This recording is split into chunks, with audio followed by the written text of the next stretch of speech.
Hello दोस्तों, आप सुन रहे हैं डर और खौफ से भरी हॉरर स्टोरी फियर फैक्ट के साथ, जहां हर कदम पर आपकी सांसें थम जाएंगी और दिल दहल उठेगा।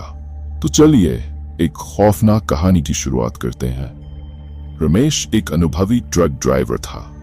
उसने कई वर्षों से देश के हर कोने में सड़कों पर अपने ट्रक के साथ लंबी यात्राएं की थीं। हर बार जब भी वो ट्रक की सीट पर बैठता, उसे एक अलग ही तरह का सुकून मिलता। लंबी दूरी तय करना और रात के सन्नाटे में अकेले सड़क पर सफर करना उसे अच्छा लगता था। वो कहता था कि जब सड़क खाली हो और आसमान में तारे टिमटिमा रहे हों, तब ट्रक चलाने का अलग ही आनंद होता है। लेकिन इस बार का सफर कुछ अलग था। रमेश को पहले ही दिन से एक अजीब सा महसूस हो रहा था, जैसे कोई अनजान साया उसके पीछे चल रहा हो, पर उसने ध्यान नहीं दिया। ये यात्रा उसे एक दूर दराज के गांव में ले जानी थी, जो पहाड़ियों और घने जंगलों के बीच बसा था। गांव का नाम था काला खंड और वहां का रास्ता बेहद खतरनाक माना जाता था। वहां जाने का सुझाव देने वाले रमेश के दोस्त सुरेश ने उसे पहले ही आगाह किया था। भाई, उस गांव की ओर रात में मत जाना, वहां कुछ अजीब सा होता है। सुरेश की आवाज में छिपी घबराहट ने रमेश के दिल में एक पल के लिए अनजाना डर पैदा कर दिया था। रमेश ने सुरेश की बात को हंसी में उड़ा दिया था। तुम भी ना सुरेश, मैं इतने सालों से ट्रक चला रहा हूं, मुझे डराने की कोशिश मत करो। मेरे लिए ये बस एक और सफर है। लेकिन अंदर ही अंदर एक अनजानी आशंका उसके दिल में घर कर रही थी। रात का समय था और रमेश ने अपनी यात्रा शुरू कर दी। बारिश हल्की हल्की हो रही थी और रास्ता फिसलन भरा था। ट्रक के हेडलाइट्स से सड़क का थोड़ा हिस्सा ही नजर आ रहा था, बाकी सब घना अंधेरा था। हर क्षण ऐसा महसूस हो रहा था मानो कोई छिपकर उसे देख रहा हो, पर जब भी रमेश शीशे में झांकता, उसे कुछ नहीं दिखता।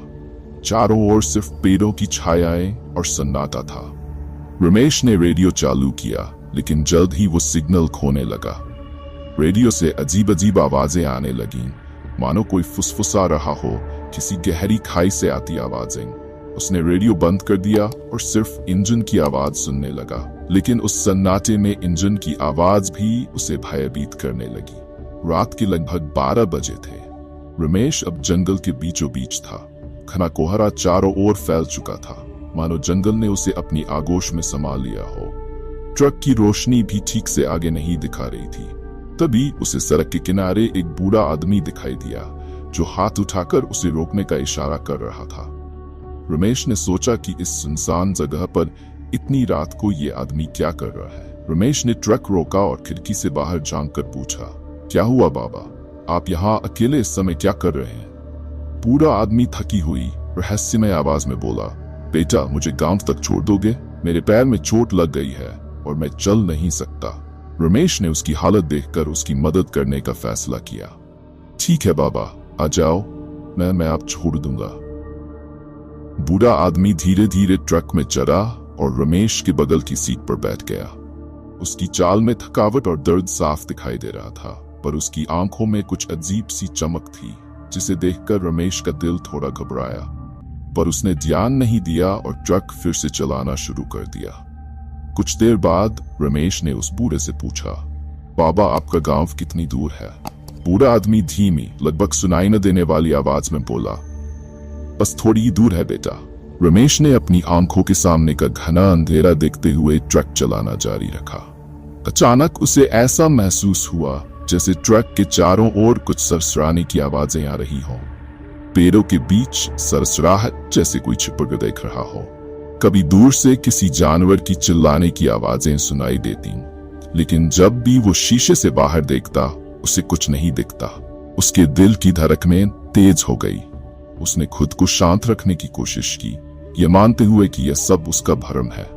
कुछ समय बाद बूढ़ा आदमी अचानक बोला, यहाँ रोक दो, मेरा गांव आ गया। रमेश ने ट्रक रोका और बाहर देखा। चारों ओर सिर्फ घना जंगल था, न कोई घर, न कोई रोशनी, कहीं भी कोई गांव नहीं था। रमेश हैरान होकर बूढ़े से बोला, बाबा, यहाँ तो कुछ नहीं है, आपका गांव कहाँ है? बूढ़ा आदमी बिना कुछ कहे ट्रक से उतरा और जंगल की ओर बढ़ने लगा। उसकी चाल पहले से ज्यादा तेज थी, मानो उसे कोई दर्द न हो। रमेश को यह सब अजीब लगा। उसने आवाज लगाई, बाबा, आपने कहा था कि आपके पैर में चोट है। लेकिन बूढ़ा आदमी बिना रुके चलता रहा। जैसे ही रमेश कुछ कदम आगे बढ़ा, बूढ़ा आदमी अचानक रुक गया।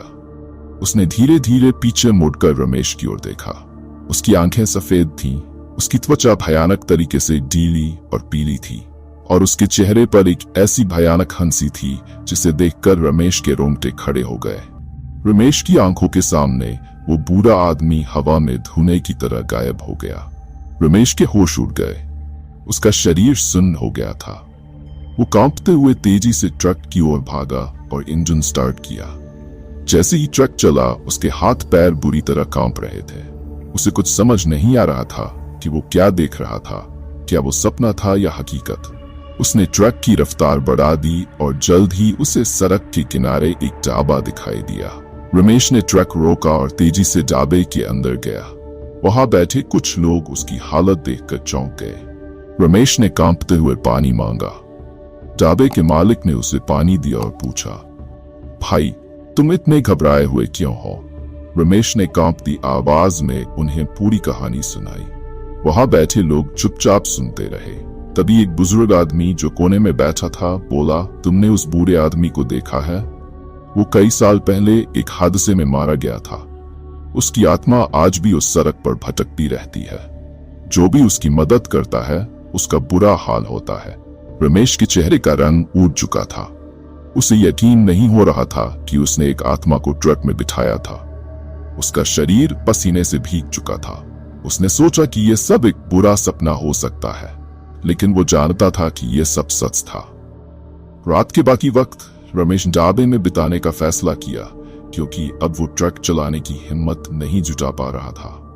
सुबह होते ही उसने अपने ट्रक में वापस बैठकर जल्द से जल्द उस जगह से दूर निकलने का फैसला किया। उसने कसम खाई कि वो अब कभी भी रात के समय उस रास्ते पर नहीं जाएगा। इस घटना के बाद रमेश ने काला खंड के उस रास्ते पर कभी भी रात में यात्रा नहीं की। उसकी वो डरावनी रात उसके दिल और दिमाग में हमेशा के लिए छप गई थी। लोग उसकी कहानी सुनते और उस रास्ते से दूर रहने लगे। काला खंड का वो जंगल अब किसी डरावनी कहानी से कम नहीं था, जहां आत्माएं आज भी भटकती हैं, मदद के लिए आवाज लगाती हैं और उन लोगों को अपने जाल में फंसाती हैं जो उनकी आवाज सुनते हैं। आज की खौफनाक स्टोरी को हम यहीं समाप्त करते हैं।